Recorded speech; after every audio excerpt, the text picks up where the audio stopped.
महाराज जी जब हमारे पास दो तीन विकल्प हों और कोई एक को चुनना हो पर हमें ये समझ नहीं आ रहा हो कौन सा चुने और अंदर तो उसमें धर्म को देखना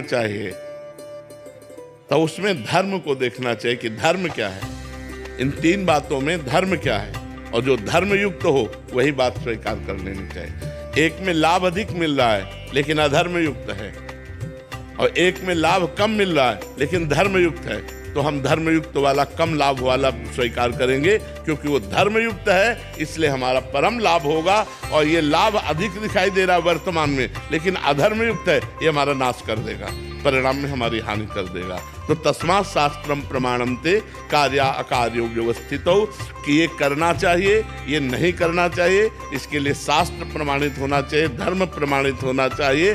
जिसमें धर्म हो, दूसरे का हित हो, परम लाभ वही मानना चाहिए, ना कि दूसरे का अहित है, अधर्म है और लाभ मिल रहा है तो हानि ही माननी चाहिए, वो लाभ नहीं है। बात समझ में आ रही? किसका प्रश्न है? आपको बात हमारी समझ में आ रही? जो धर्म युक्त हो वही हमें कार्य करना चाहिए। जहाँ दो तीन बातें हो उनमें देखना चाहिए कि धर्म युक्त बात कौन है, दूसरों का मंगल किसमें होगा, वो दो बातें ध्यान, धर्मयुक्त और दूसरों का मंगल विचार करके वो बात स्वीकार कर लेनी चाहिए।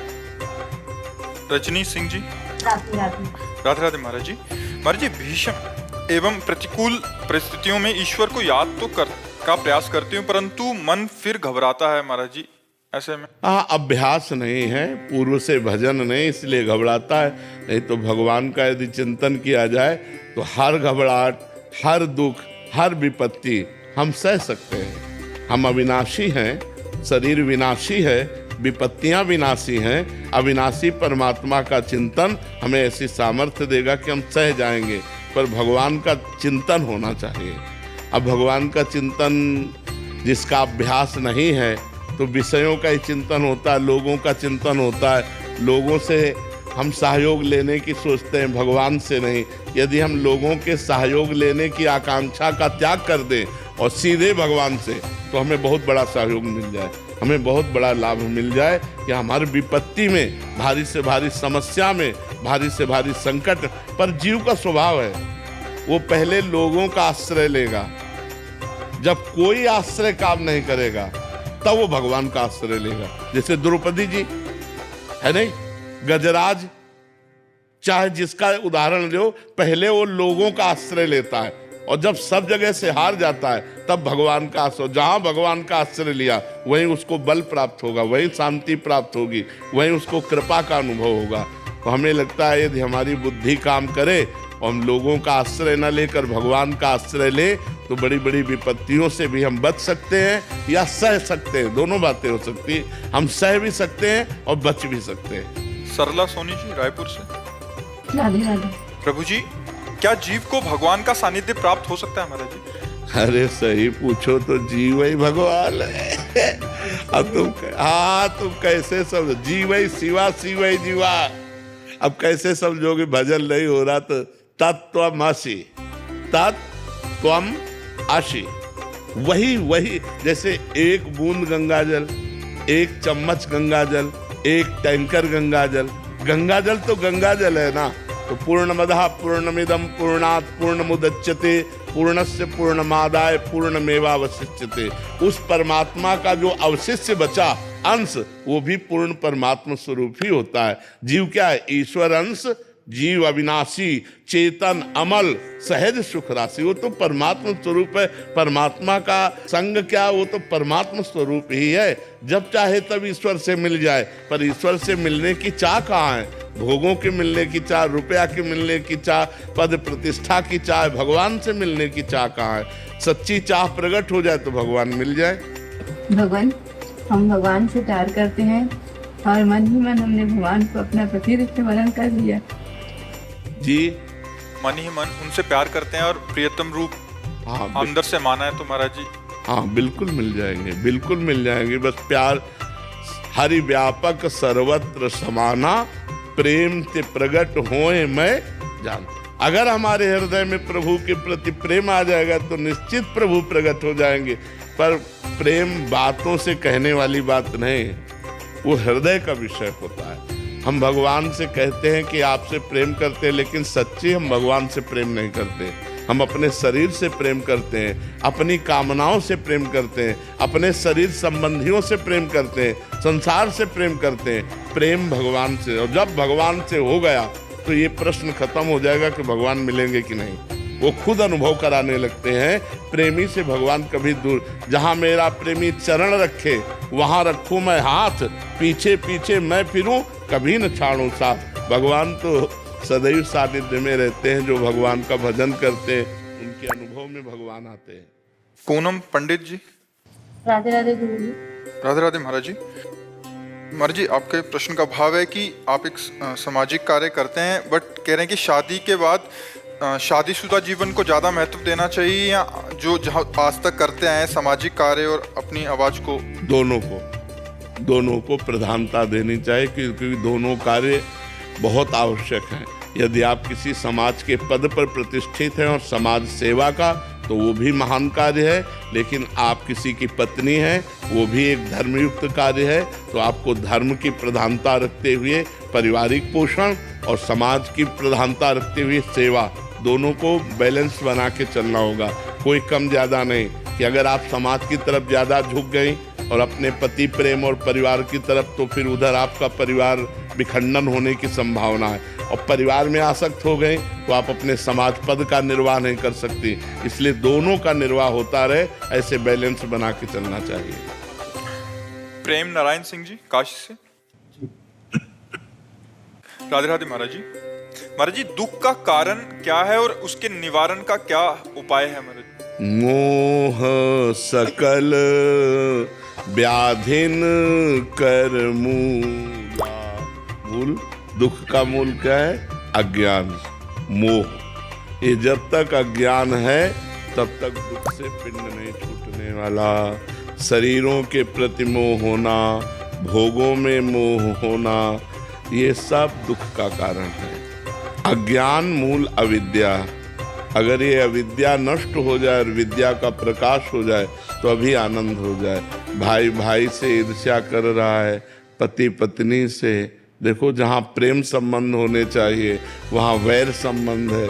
पत्नी पति को मारे दे रही है, पति पत्नी को मारे दे रहा है। छोटी छोटी जगह, छोटी छोटी वस्तु के लिए भाई भाई की हत्या कर रहा है, पुत्र माता पिता की हत्या कर रहे हैं, माता पिता पुत्र की हत्या कर रहे हैं। कहाँ प्रेम संबंध रह गए? जो मोह है, अज्ञान है, उसी अज्ञान के कारण तो हाहाकार मचा हुआ है। दुख का मूल कारण अविद्या है, अज्ञान है, और ये गुरु कृपा से नष्ट होता है। जब हम गुरुजनों के चरणों में बैठते हैं और गुरुवाणी का अध्ययन करें, गुरुवाणी को सुने, संत महापुरुषों के वचन सुने और खूब नाम जप करें, तब अज्ञान का नाश होता है। अज्ञान का नाश होते ही आनंद की अनुभूति होने लगती है। तो दुख का कारण अज्ञान ही है, और जब तक ये नष्ट नहीं होगा तब तक जन्म मरण, बार बार जन्म, बार बार मरण, हर योनियों में जाना, नाना प्रकार के दुख भोगना, ये चलता रहेगा। जयेश चाहर जी। महाराज जी, पिछले लगभग 2 वर्षों से मेरा अध्यात्म की ओर झुकाव हुआ है। महाराज जी, मेरे अंदर एक प्रश्न आ रहा है कि माया क्या है, संसार क्या है, और भगवान ने ये खेल ही क्यों रचा? जीव संसार में बार बार आता है और चला जाता है। इस सब में ईश्वर आखिर, मतलब उनका अंदर आंतरिक इच्छा क्या है? एको हम बहुश्यामा। पहले ईश्वर ने रचा क्यों? ये बात समझो, किसी और को नहीं रचा, वो अपने आप को रचा है। वो अपने आप से बहुत रूपों में हो गया।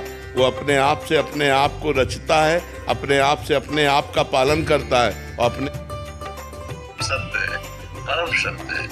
लाखों लोगों के रूप धारण करके वही परमात्मा दुलार कर रहा है, क्योंकि जीवन में उसके सिवा और किसी को अपना माना नहीं।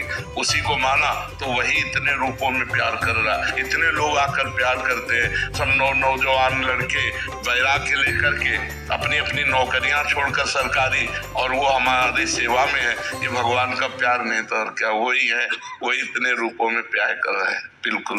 महेंद्र सिंह राठौड़ जी। महाराज जी, आपके चरणों में प्रणाम। महाराज जी, मैंने आपके बताए अनुसार आपकी हर बात को पूरी श्रद्धा से अपनाया है और मेरे जीवन में बहुत परिवर्तन आया है। अब तो नाम लेने के बाद भी कुछ कुछ भी करता हूँ तो चाहे वो कितनी ही छोटी बात क्यों ना हो, तो यही विचार आता है कि क्या इससे मेरे भगवान मुझसे प्रसन्न होंगे, क्या ये उचित है। इस प्रकार के विचार मेरे भीतर उठने लगे हैं जब से राधा नाम मेरी सांसों में बस गया है। जैसे कोई छात्र परीक्षा के बाद परिणाम का इंतजार करता है, वैसे ही मैं अब श्री जी के दर्शन की उत्सुकता से जब करता हूँ, लेकिन जब बात अपनी मृत्यु की आती है तो हृदय थोड़ा कांप जाता है। महाराज जी, क्या ये मेरा मोह है क्या? अभी अज्ञान निवृत्त नहीं हुआ। जब मृत्यु का भी भय न रह जाए तब अज्ञान। मृत्यु किसकी होनी है? हमारी तो कभी होनी नहीं। अविनाशी जो हमारा स्वरूप है उसकी कभी मृत्यु नहीं होनी। और शरीर ये नाशवान है, इसका नाश होगा ही होगा। तो जब हमें सच्चा ज्ञान हो जाता है तो मृत्यु का भय नहीं रहता। आत्मा का एक कपड़ा है शरीर, जैसे हमारा कपड़ा फट जाए तो हमारा क्या नुकसान हुआ, लेकिन अगर अज्ञानी का कपड़ा फट जाए तो एक ही शर्ट है वो भी फट गई उसकी, वो तो बड़ा दुखी हो जाएगा। और जिसके पास ज्ञान हो गया है और धनी है, उतार के रख दिया, दूसरा पहन लिया। आत्मा का एक कपड़ा है शरीर। इस शरीर के नाशवान होने के कारण इसका नाश होगा, तो इसके नाश से हमारा कभी नाश नहीं होता है। हम अविनाशी हैं और ये अविनाशी है। हम चैतन्य हैं और ये जड़ है। हम एक हैं और ये अनेक है। शरीर अनेक है, आत्मा एक है। हमारा आनंद स्वरूप है और ये दुख में है। तो इसलिए जब तक सच्चा ज्ञान नहीं होता तो केवल कहने से भय दूर नहीं हो जाएगा। नाम जप करो, सच्चा ज्ञान जब उदय होगा तब मृत्यु का भय नष्ट हो जाएगा। क्योंकि मृत्यु किसी की नहीं होती। शरीर अपने पंचभूत में मिल जाते हैं और आत्मा अविनाशी है, मृत्यु किसी की नहीं हुई।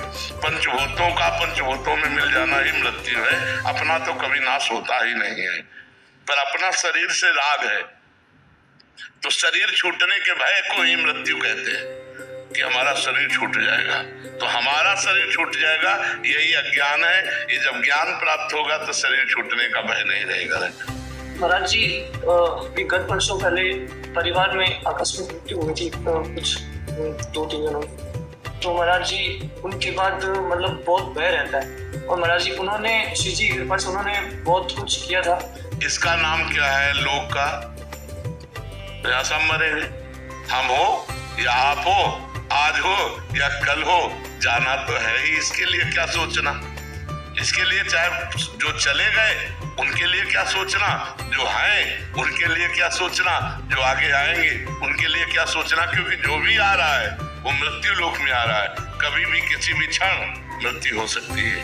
गीता बहन जी, राधे राधे। महाराज जी आपके पावन चरणों में कोटि कोटि नमन। महाराज जी, हमारा पूर्व समय पशु तुल्य रहा है, परंतु उसी समय में हमें श्री जी की कृपा से कई संतों के दर्शन एवं सत्संग का सौभाग्य मिला। पंडित बाबा, चंद्रशेखर बाबा, विरागी बाबा और कई संतों का। महाराज जी, हजारों जन्मों में ना निकलने वाले सभी प्रकार के प्रगाढ़ विकार बिना कृपा महाराज जी हम जैसे आदम जीवों पे कैसे हो सकती है? महाराज जी, सब पे ऐसी कृपा क्यों नहीं होती? कई लोग अत्यंत दुखी हैं। देखो, जो दुखी किसी भी तरह से दुख हुआ और किसी भी तरह से भगवान के चरणों में मुड़ा, कहीं भी एक अंदर से पुकार आई कि हे भगवान।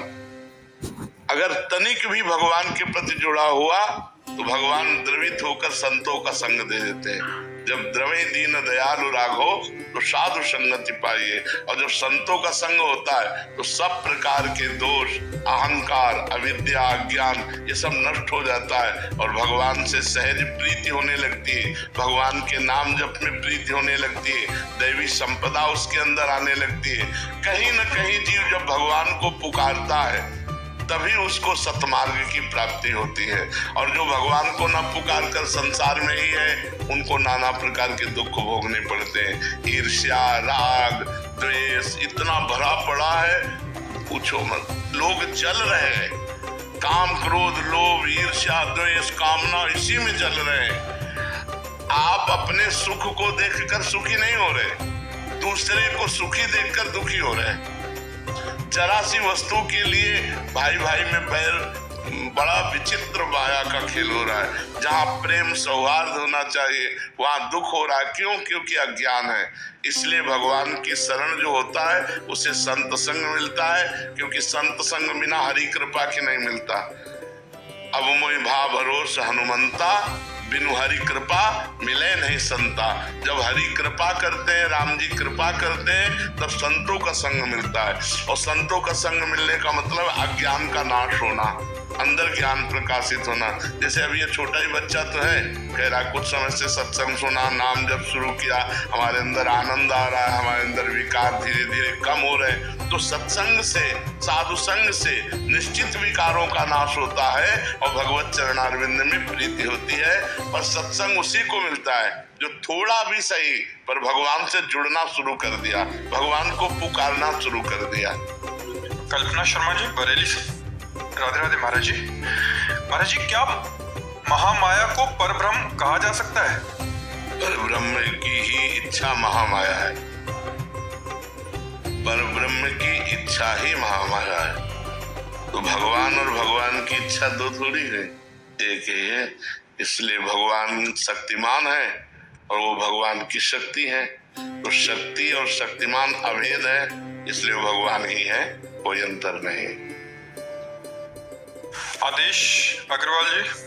राधे राधे महाराज जी। महाराज जी, यदि गुरु बिना मुक्ति नहीं, तो क्या जिन्होंने गुरु ना बनाए हो तो अंत समय में अगर राधा नाम लेने से उन्हें मुक्ति मिलेगी? अंत समय का सिद्धांत अलग है, अंत अलग अलग सिद्धांत है। अंतःमति सोगति, इस सिद्धांत में गुरु की कोई आवश्यकता नहीं। लेकिन जीवन भर पाप किए हो और अंत समय राधा निकल आएगा, ऐसा कैसे हो सकता है? जो पाप कर्म किए हो वो पाप कर्म तुम्हें भगवान नाम स्मरण होने ही नहीं देंगे। जैसे अजामिल का प्रसंग आता है तो उसमें संतों की कृपा हुई थी अजामिल के ऊपर, इसलिए उस पुत्र का नाम नारायण रखा। संतों की कृपा के कारण उसी पुत्र में उनकी आसक्ति हुई और मरते समय उसी पुत्र का ध्यान आया और नारायण बुला दिया, कल्याण हो गया।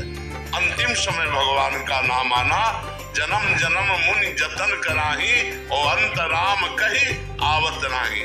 जन्म जन्म प्रयास करते, अंतिम समय भगवान का नाम स्मरण होना बड़ा कठिन है और अंतिम समय नाम स्मरण हो गया तो कल्याण हो गया, मंगल हो गया।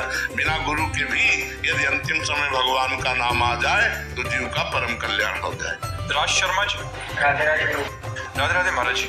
महाराज जी, मेरी नजर सभी भगवानों में राधा रानी को देखती है, इसमें और भगवान महाराज जी बुरा तो नहीं मान जाएंगे? और है ही नहीं, तत्व एक है, तत्व एक है, रूप अनेक है। तो अगर हम राम जी को माने, श्याम जी को माने, राधा जी को माने, दुर्गा जी को माने, किसी एक को मान ले तो सबको मान लिया। किसी एक की पूजा कर ले तो सबकी पूजा हो गई। सब रूपों में एक ही विराजमान है और कोई नहीं विराजमान। इसलिए ये कभी न सोचा जाए कि हम राम जी को पूजते हैं, अन्य भगवान को नहीं पूजते तो अन्य भगवान नाराज तो नहीं हो जाएंगे। हम राधा जी को पूजते हैं तो कहीं अन्य, ऐसा नहीं। एक की पूजा भाव से करो, सबकी पूजा हो गई, क्योंकि सब रूपों में एक ही है, कोई और नहीं है। तृप्ति जी। राधे राधे। राधे राधे महाराज जी। महाराज जी, ये कहा जाता है कि लाइफ में सब कुछ पूर्व निर्धारित है, हमारे हाथ में कुछ भी नहीं है, हम जो भी कर्म कर रहे हैं लाइफ में पूर्व निर्धारित है। सफलता, असफलता, सुख दुख, जन्म मरण। लेकिन नया कर्म, इसके करने के लिए हमें अवसर मिला है। हम अब अच्छा कर्म कर सकते हैं, भगवान का भजन कर सकते हैं, परोपकार कर सकते हैं, मन को रोक करके, इंद्रियों को रोक कर पापाचरण से बच सकते हैं। इसके लिए हमें चांस दिया गया है। पूर्व निर्धारित पूरा जीवन हमारा, सुख दुख, असफलता सफलता। जैसे हमने बहुत अच्छी पढ़ाई की, बहुत मेहनत कर रहे हैं, लेकिन नौकरी नहीं मिल रही। अब पूर्व का प्रारब्ध है दुख भोगना, इसलिए अच्छी नौकरी नहीं मिल रही है। बहुत बढ़िया ग्रेजुएट हमारे लिए घूम रहे हैं, कोई व्यापार नहीं, कोई नौकरी नहीं, बहुत परेशान। ये पूर्व का प्रारब्ध है।